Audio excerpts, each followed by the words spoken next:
This is Matrix Lloyd 212, and I'm reviewing Venom number 12. Awesome cover of the Maker and Venom. Really great cover.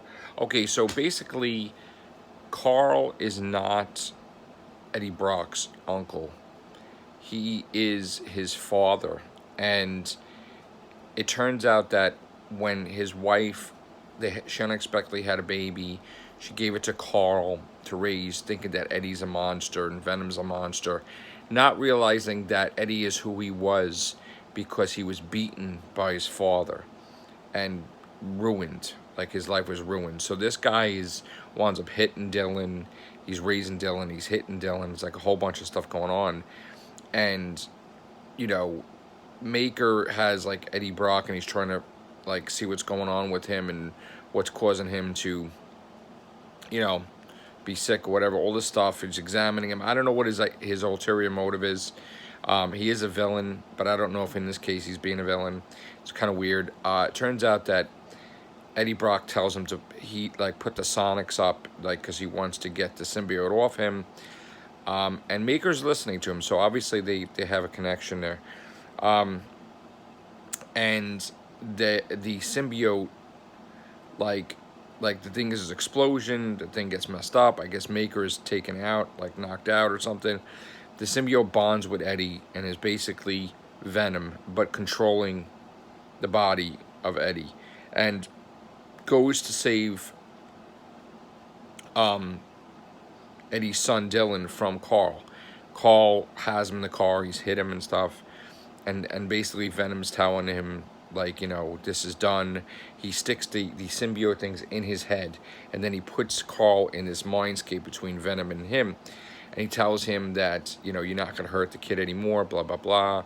And what's weird is that the symbiote is actually talking. It's not Eddie Brock, but it's the symbiote with Eddie Brock's memories. So it's almost like the symbiote is becoming Eddie Brock in a way. It's kind of weird. And it's talking to him as if, you know, Carl is his father too, like the symbiote.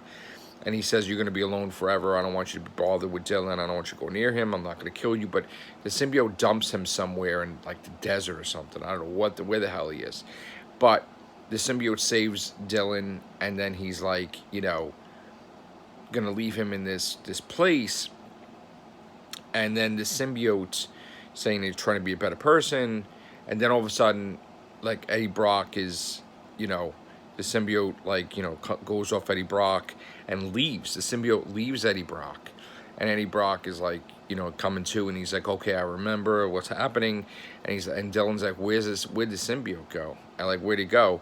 And it just took, the symbiote became like a person and walked away. It was so weird. And the dynamic between Venom and Eddie Brock is just, I mean, I don't know, maybe because they were bonded so much that the symbiote recognizes the memories thinking it's Eddie Brock too. But like, it's just so weird that the symbiote is like so attached in a sense to, I know he was bonded with Eddie Brock, but like, it's like Eddie Brock's life is his life, you know. It's like, but yet the symbiote is different. The symbiote's an alien, so it's like, it's a weird dynamic.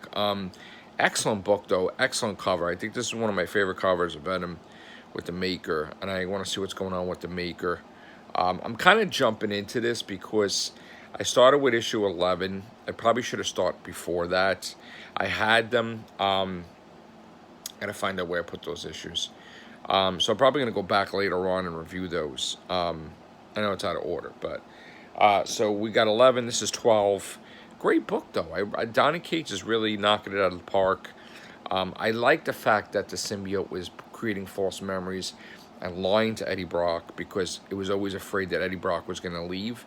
So it created all this nonsense, like he had cancer or he had this or he that, and even blocked the image of his son, the memories of his son, because he didn't want Eddie to leave him, and he wanted Eddie to be dependent on him, the symbiote. And it was just so interesting, like, that it did this devious stuff, like in the beginning, you know, and Eddie never had cancer, which is crazy.